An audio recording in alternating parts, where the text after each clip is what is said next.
Some major stories out of AEW and WWE today. I got you covered. Timestamps in the description down below. We're going to talk about Jimmy Jacobs. You might remember him. He used to work for WWE. Previously was working at Impact Wrestling. And there was no announcement of Jimmy Jacobs leaving Impact Wrestling. We knew he was working backstage at Impact. But now it appears that AEW and Tony Khan have decided to bring him in to work as a backstage producer. There was multiple reports. I know PW Insider talked about it. And look, here's the thing, right? With Jimmy Jacobs, he's a veteran in the wrestling industry. And AEW bringing in veterans to work backstage could only be beneficial, right? I think that's a no-brainer. I think it's a strategy that helps WWE when you have veterans working as coaches and producers. And I think when you do the same for AEW, it just helps bring a different perspective to what you're trying to do on TV. And I think this is actually a smart hire. Now, as far as Jimmy Jacobs leaving Impact or anything like that, I didn't see anything announced, which made it very interesting. But I think at the same time, too, if you're AEW and you're bringing in Jimmy Jacobs and you're trying to get this creative process going for your company now that you have Collision, I think it's a good thing. Like, I think that is something that AEW should have been doing for a long time. And I think when you bring different perspectives together, you can actually make a really good product. And if you watched AEW Dynamite last night, I don't know if Jimmy Jacobs was involved at all whatsoever in the creative aspect of it, but this is not the first time that AEW has brought in another producer or another creative perspective. So I think this is a good thing. Ultimately, we'll see what AEW does, but what it really comes down to is having a full-on vision of what you're trying to accomplish as a company, and this is where things could get tricky because it appears Dax Harwood is also somebody who is making contributions to the AEW creative process. PW Insider reported that Dax Harwood also has creative influence in AEW, as the company now has around 5 hours of TV time to produce each week with the addition of Collision. Obviously, we have Rampage and Dynamite. The report noted that Bryan Danielson and Dax Harwood have been involved with creative pitches to Tony Khan as of late.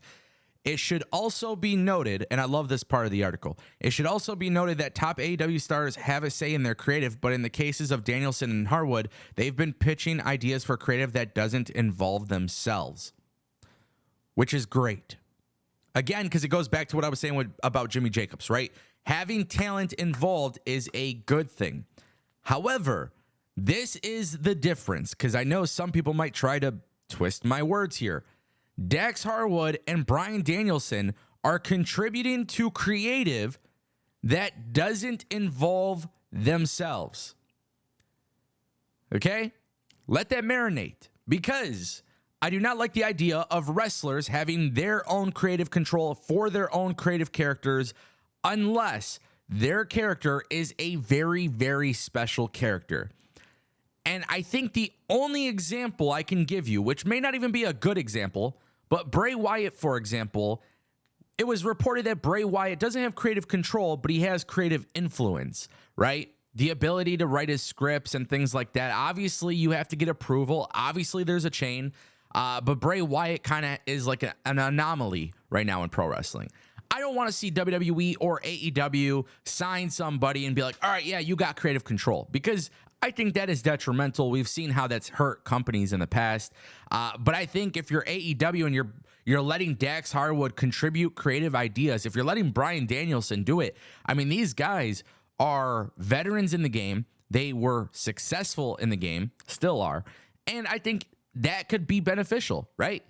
I think WWE's approach is hiring TV writers and having wrestling veterans, and AEW's creative approach is, hey, we're going to have veterans, we're going to have these producers, we're going to have these current roster members who are smart, we'll figure it out. But again, what it all comes down to is vision, right? If Tony Khan has a vision of what he wants to accomplish and he's taking ideas from people, there's nothing wrong with that. Now, if Tony Khan says, hey, Bryan Danielson, come to AEW, and I'm going to let you have creative control 1,000% of absolutely everything you do, well, if Bryan Danielson's a dumbass, then he's just going to book himself to win the championship all the time. Obviously, this is a hypothetical. Obviously, this is a bullshit example. But my point is, you don't want that type of stuff to happen. And it doesn't seem like that is happening in AEW, which is a good thing. That's a thumbs up. But that is obviously a challenge that you would want to avoid. Guys, what is going on with the Elite? Obviously, a lot of people are talking about the Elite. This is going to be a very, very, very, very complicated issue because we all know that the Elite could potentially sign with WWE. They could potentially leave AEW. Now, that doesn't mean it's likely. That doesn't mean they will, but it is always a potential possibility. No different than Drew McIntyre possibly leaving WWE for AEW. The reality is, top stars in both companies are probably going to look and listen to offers and get ideas of what makes sense for their best possible career. Now, Fightful Select is reporting that there are no deals between the two sides of the Elite re-signing with AEW, and not much has changed over the last few months. However, Fightful sources say that they've come close a few times recently, with AEW feeling very confident they will retain the group. The report indicates that most people in AEW believe Omega, Hangman Page, and the Jacksons will be staying with the company, with each member receiving a significant raise.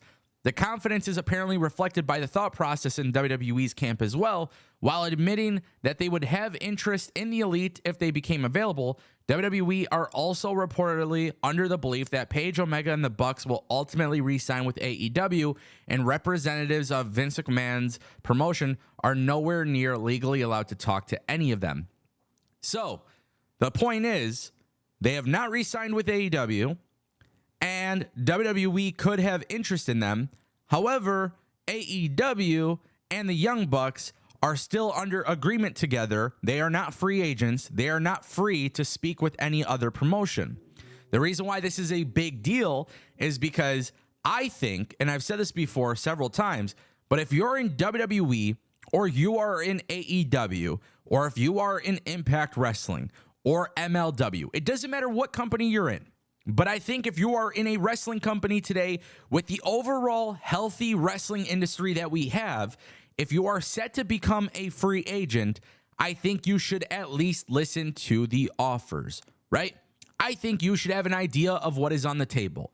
I think it is important that people in general listen to all possible offers and then decide there. I think based on what we saw with Cody Rhodes leaving AEW, we are going to see a very messy situation, because when Cody was leaving AEW, there was similar reports, and I can't remember if it was Fightful or whoever it was, but I just remember there was similar reports every single week.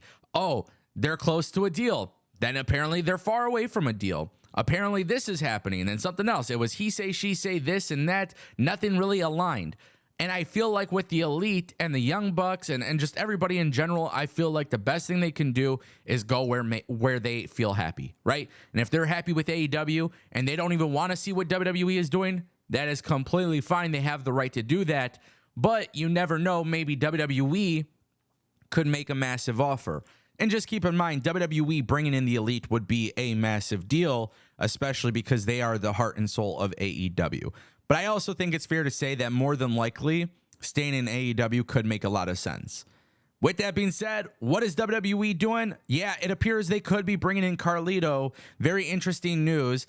So there is a indie promotion that had a show on July 15th. And basically, Devin Nicholson, he's like co-promoting it or whatever it may be, basically revealed that Carlito's indie booking was canceled. And, well, it sounds like Carlito has signed with WWE. Dave Meltzer was talking about this, and basically Devin Nicholson claimed that Carlito told him he had signed with WWE to make a return. Obviously, this is massive news for Carlito. He is somebody who I think a lot of people were waiting to see if he would ever come back to WWE. For a very, very long time, it didn't look like it was going to happen. Then he came out to WWE for Backlash, got a massive pop. I think, the guy looks in great shape. I think he looks in better shape today than he was years ago. So the good news is WWE bringing him in. I think it's the right call. Obviously, I hope WWE brings in people with plans and intentions and a long-term vision.